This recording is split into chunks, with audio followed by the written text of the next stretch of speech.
So in your view, what is the role or the relationship between the personal transformation and the community life?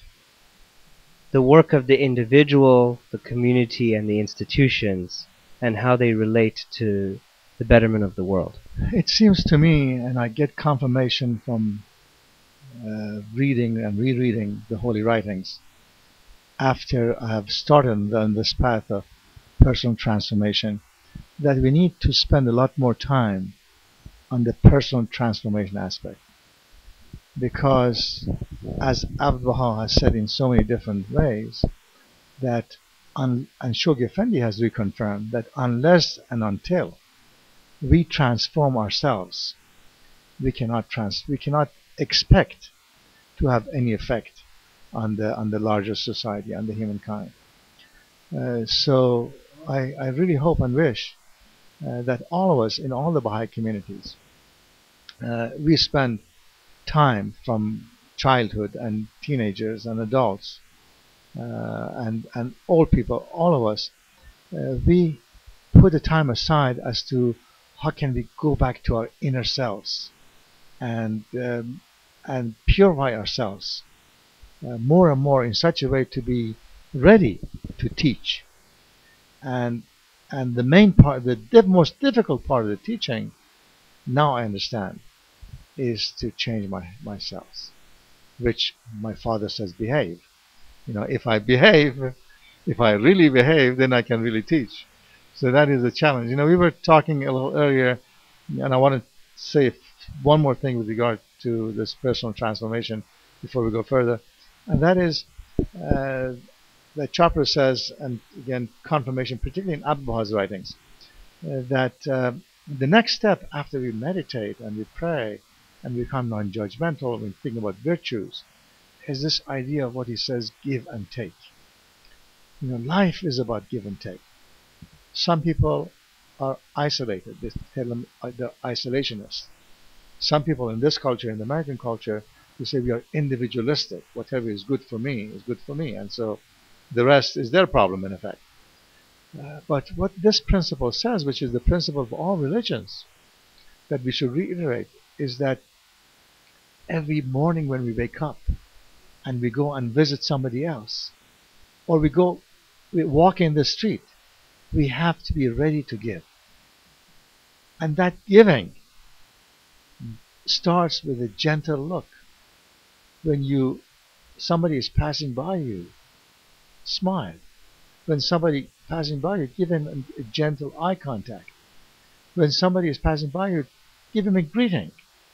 When somebody make sure that you shake his hand. This is more important than giving him a gift. Off and on give a gift as well. And then be also ready to receive. And this give and take is really what I call the dance of life. I always have loved dance and dancing and waltz and all of this. And this is the dance of life. We have to be ready to give and receive. And if we complement this with the first principle, this leads us to that last path, the last step in this path, which is the path of service.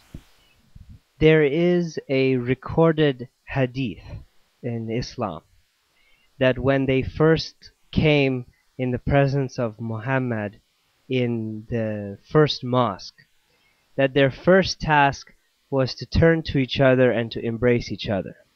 A very simple step for them to do. And I think about these kind of gentle touches and these gestures.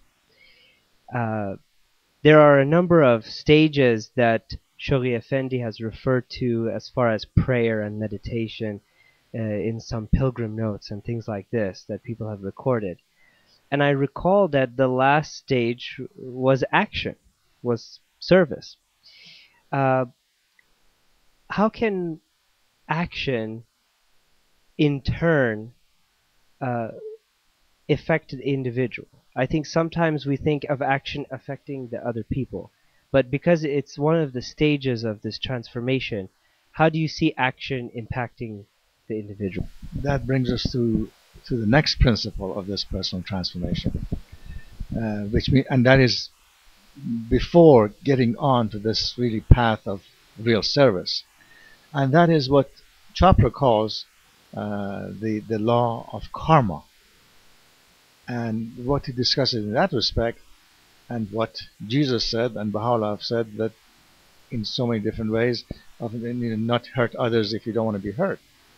This is that path of karma, which means karma, which basically means cause and effect. You know, if somebody compliments you, and that was the give and take, somebody compliments you and you compliment them. You know, you thank somebody and he thanks you. You give them a smile, he gives them a smile. That's all fine. But then the next more challenging path is this path of cause and effect. All right, let me explain. Somebody says something that you didn't like. Our reaction usually is, okay, he says something I didn't like. I have to tell him that's because I have to respond to him. So I'll go back and say something that he doesn't like. And so he doesn't like it either, then he reacts. So it just goes on and on and on, and it becomes bickering. It becomes differences. It becomes alienation. It becomes, people who don't like each other.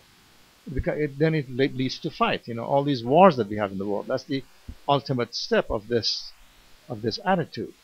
So, and this path of ultimately becoming the path of action and service is understanding this path of karma.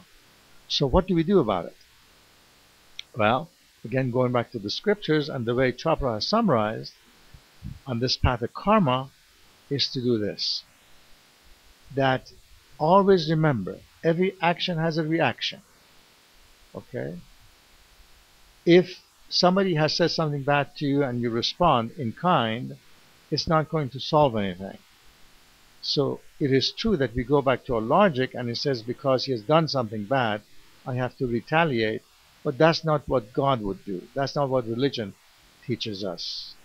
And what Chopra tells us, which goes back to the question that you asked earlier, he said rather than going to your head, to your mind, what should we do? We should go to our heart. And this heart is religion, which is in everybody's heart, and it's the same religion. He says, if you go to your heart, the heart never fails. The heart will tell you what the right response would be. And basically the right response, when we combine the heart and the mind, it tells us that if the result is unhappiness, for him, for you, for the world, don't do it. If the result of your response creates more happiness, then do it. So see, that's so practical, isn't it? But then that's something we have to remember every day of our lives. If we don't remember it, then we are not on this path of personal transformation.